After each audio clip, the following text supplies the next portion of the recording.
గన్నవరం మండలం వీరప్పనేనిగూడెం, బాపులపాడు మండలం మల్లవల్లి పారిశ్రామిక వాడలను పరిశీలించిన పరిశ్రమల శాఖ, ఫుడ్ ప్రాసెసింగ్ శాఖ మంత్రి టీజీ భరత్ ఈ సందర్భంగా పారిశ్రామిక వాడలో సందర్శించి పరిశ్రమలను పరిశీలించి పారిశ్రామిక అభివృద్ధికి అన్ని విధాలుగా తోడ్పడుతున్న అన్నారు.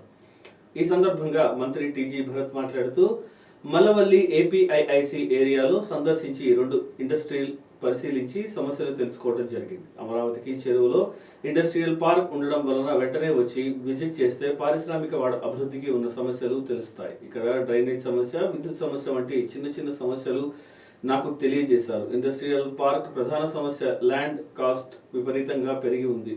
బయట ఏరియాలో 40 లక్షలు ఉండే భూమి ఇక్కడ 80 లక్షలకు పైగా ఉండటం వలన పెట్టుబడిదారులు రాలేకపోతున్నారు. ఈరోజు మంత్రి గారు మొట్టమొదటిసారిగా గన్నవరం వచ్చి ఈ పారిశ్రామిక కారిడార్ను సందర్శించినందుకు ఆయన ముందుగా మనస్ఫూర్తిగా ధన్యవాదాలు తెలియజేస్తున్నాను. ఆయన కాన్స్టిట్యున్సీ కన్నా ముందు గన్నవరం వచ్చినందుకు స్పెషల్ థ్యాంక్స్ టు మినిస్టర్ గారు.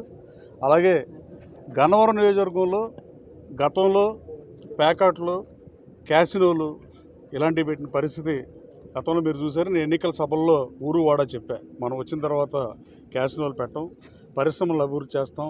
వీరప్పనేనిగూడెం స్ట్రెచ్ని, అలాగే మల్లవల్లి పారిశ్రామిక కారిడార్ని 1100 ఎకరాల మల్లవల్లి కారిడార్లో 478 కంపెనీలకి చంద్రబాబు నాయుడు గారి ప్రభుత్వం ఆ రోజు 14 to 19 మధ్యలో 16.5 లక్షల రూపాయలకి ఎకరం ఇస్తే దాని గత ప్రభుత్వం 85 లక్షలు పెంచడం వల్ల వచ్చిన సమస్యలు, అలాగే అశోక్ లైలాండ్ కంపెనీ మూసేసిన పరిస్థితి. నేను ఆ అశోక్ లైలాండ్ ప్రతినిధి కూడా నేను కలిసా. వాళ్ళు